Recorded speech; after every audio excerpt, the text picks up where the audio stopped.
आदिकाल या वीर गाथा काल की विशेषताओं को मैं आज आपको कुछ इस तरह से समझाऊंगा कि ट्रिक के माध्यम से कि जीवन भर आप भूल नहीं पाओगे।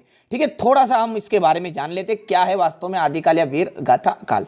जैसा कि आप सब जानते हैं कि जो पद्य साहित्य का जो इतिहास है, ठीक है, उसको 4 भागों में बांटा गया है।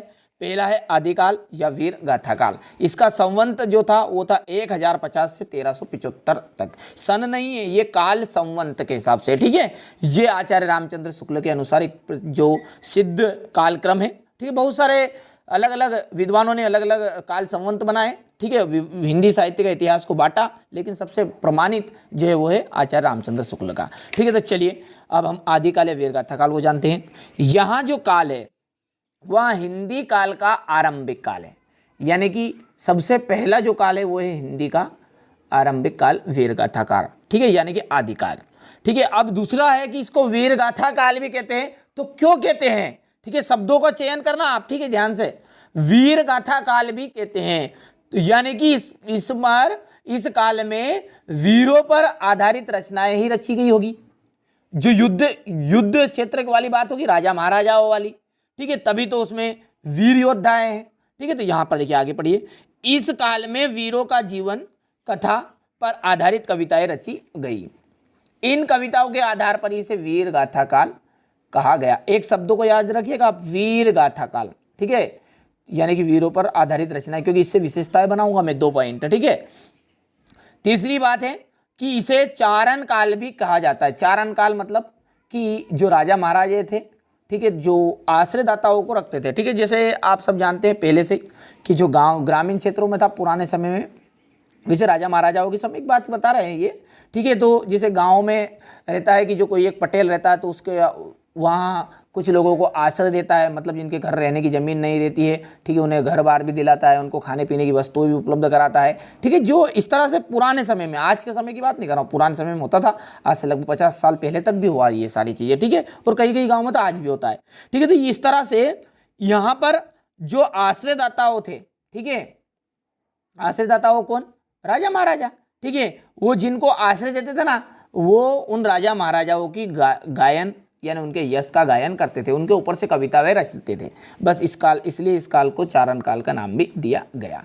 ठीक है, अब चलते हैं इसकी विशेषताओं की ओर। जैसा कि मैंने बताया आपको शुरुआत में कि मैं आपको जीवन भर भूलने नहीं दूंगा। चलिए, तो सबसे पहली चीज आपने क्या जाना इसमें कि ये जो है ये वीर गाथा काल है। अब वीर गाथा काल है तो युद्ध तो ऑटोमेटिकली हुए होंगे। ठीक है, तो यहां से देखिए, पहला वर्ड क्या है आपका? वीर गाथा काल। ठीक है, वीर गाथा काल। अब इससे पहला पॉइंट यहां पर बनेगा, जब वीर गाथा है तो यहां पर युद्ध जरूर हुए होंगे। तो पहला जाएगा आपका युद्ध का सजीव चित्रण। ठीक है, सजीव चित्रण में इस तरह से समझाने का प्रयास कर रहा हूं ताकि आपको याद भी रहे।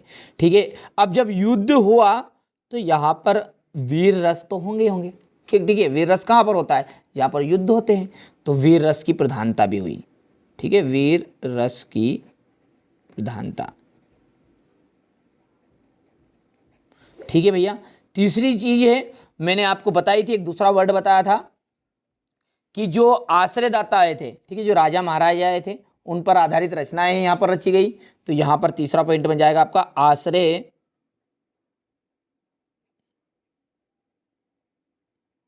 दाताओं की प्रशंसा। वैसे 10th और 12th के लेवल में या 9th में, ठीक है, जैसे भी यहाँ पर भी हिंदी ग्रामर चलती, मतलब फर्स्ट से लगाकर आप सोच सकते 12th तक। ये जो है 2 नंबर में आजकल आता है।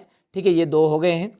अब इसके साथ साथ एक तो देखिए श्रृंगार रस की प्रधानता भी थी इसमें, श्रृंगार रस, और एक और, ठीक है, अन्य रस जो थे, यह श्रृंगार रस एवं अन्य रस का समावेश भी हुआ था। अब 5वीं जो पॉइंट बना सकते हैं आप, सिंपल सी बात है कि जब से सबसे पहला ये काल है, ठीक है, तो ऐतिहासिक घटनाओं का चित्रण इसमें हुआ होगा।